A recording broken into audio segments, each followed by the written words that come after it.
10,000 रुपया दे मोगू। अब 10,000 रुपया मिलेंगे तो 5,000 रुपया मिलेंगे। तेने गाली गलौज करिए मोते।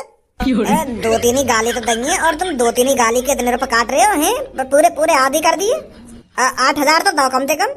5,000 रुपए दूंगा मैं तो। तेने मेरी बहुत बेइज्जती करी है काम में। चल चल 5 ही दे रही हो। अरे तुम्हारा सरपंच कैसा हो? छपरी बॉस जैसा हो। हमारा सरपंच कैसा हो? छपरी बॉस जैसा हो। अरे हमारा सरपंच कैसा हो? छपरी बॉस जैसा हो। दूध दबाओ, सबको पिलाओ। अरे दूध दबाओ, सबको पिलाओ। अरे दूध दबेगा तो क्या होगा? भजी सरपंच बना होगा। अगर इन गांव वालों को तो नारे सिखा के लाने तो ना ढंग के नारे सिखा के लाता। दूध दबेगा तो क्या होगा? भज्जी सरपंच बना होगा। ये कोई नारा है? एक चीज महसूस है रही है नारे में लोगों के दूध दबाओ सबको पिलाओ। ये नारा कोई? यहाँ नारे में ऐसा लग रहा है जैसे हम जबरदस्ती का लड़की का दूध दबा रहे हो। दूध दबाओ सबको पिलाओ। अरे भज्जी के सरपंची के नारे ऐसे होने चाहिए जिसे सुनने के बाद 32 इंच का सीना 56 इंच का हो जाए और भज्जी के सरपंची के नारे सुनकर लोग बारों में जोश आ जाए और फिर जोरों शोरों से बोली लगाए। हमारे साथ जो लेडीज है वो शर्मा रही होंगी हमारे नारे बोलने में। तेने नारा ही ऐसा बनाया है? और कैसा नारा बनाता? हमारा चुनाव चिन्ह ही ऐसा हो तो बता कैसे नारे बनेंगे यहाँ पे? या चीज है तू ऐसे भी बोल सके हो कि दूध का बटन दबाओ अब की बार भज्जी को सरपंच बनाओ। यू सही ना लगता? दूध दबाओ सबको पिलाओ। यहाँ दूध बांट रहे हैं। दूध का प्रचार करने आए यहाँ पे हम। दूध का बटन दबाओ भज्जी को सरपंच बनाओ। या नारे बोल। हाँ ठीक है।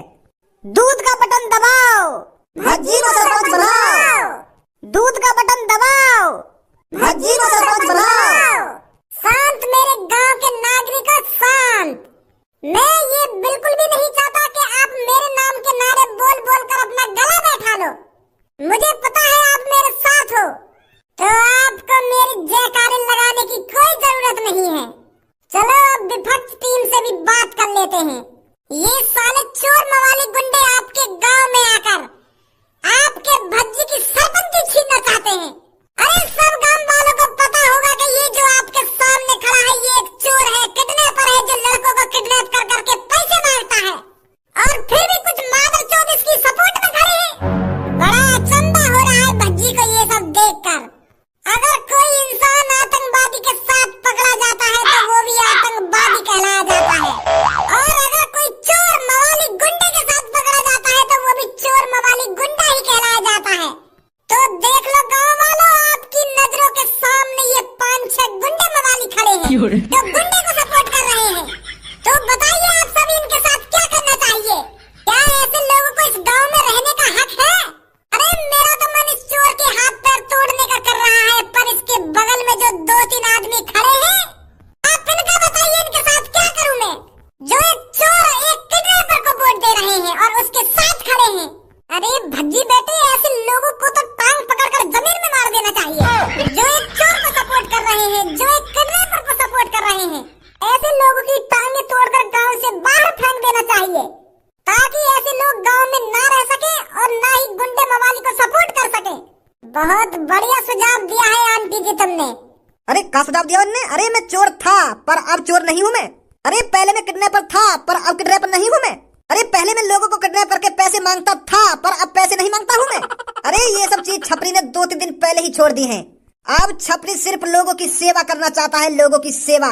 इसी सेवा से मेवा मिलती है और उस मेवा को मैं हर गांव के कोने कोने में बांटना चाहता हूँ। तो इसीलिए गांव वाले मेरे साथ खड़े हैं ताकि वो मेवा खा सके। मेवा? माधर चोप तो जूती खाने लायक है और तेरे संग जो खड़े खड़े यूं भी जूती खाने लायक है। तेरी शकल तो साफ साफ दिख रही है हमें तू इन्हें मेवा खवाएगा सरपंच बनके। अरे जिस तरह हमारे चूतड़ हगना नहीं भूलते इसी तरह चोर चोरी करना कभी नहीं भूल सकता। और तू भी हमारे चूतड़ों जैसा है। जिस तरह हमारे चूतड़ हगते रहते हैं उस तरह तू भी चोरी करता रहता है। तो ऐसे लोगों का स्वागत गांव में किस तरह करना चाहिए बताइए गांव वालों? अरे ऐसे लोगों की गांड पे तेल लगाकर डंडा ही डंडा बजाना चाहिए ताकि आगे से एक गांव की सरपंची पर खड़ा होना ही भूल जाएं। अरे मैंने कितनी बार समझाया तो मैंने 10 बार कह दी होगी कि मेरी गांव की भोली भाली जनता से दूर रहिए पर तेरे दिमाग में न भरी ये बात। मने करी ना करी तोते और मेरे मने करने के सुधर गया हूं मैं। और सुधरे हुए लोग गांव की सरपंची क्यों नहीं लड़ सकते हैं?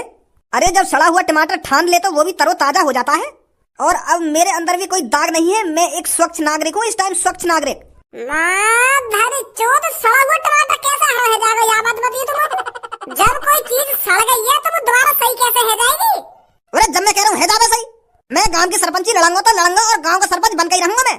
जब छपरी कोई चीज ठान लेता है वो करके ही रहता है और उसमें सफलता हासिल करके रहता है। और अब की बार छपरी ने गांव की सरपंची पे कदम रखा है तो वो कदम ऐसे ही नहीं रख दिया, वो सोच समझ के कदम रखा गया है।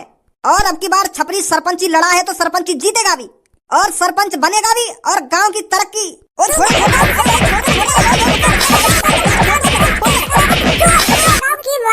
गांव में सरपंची लड़ता हुआ देखने जाना चाहिए तू। लास्ट वार्निंग दे रहा हूँ मैं तुमको, लास्ट वार्निंग। नहीं अब की बार तुमको नरक में ही पहुंचा दूंगा सीधा। आई मेरी बात समझ में ना आई? हाँ ठीक है ठीक है ठीक है ठीक है ठीक है ठीक ना, ठीक है ठीक है ठीक ही रही हो और सोच समझ के खड़ा होइए।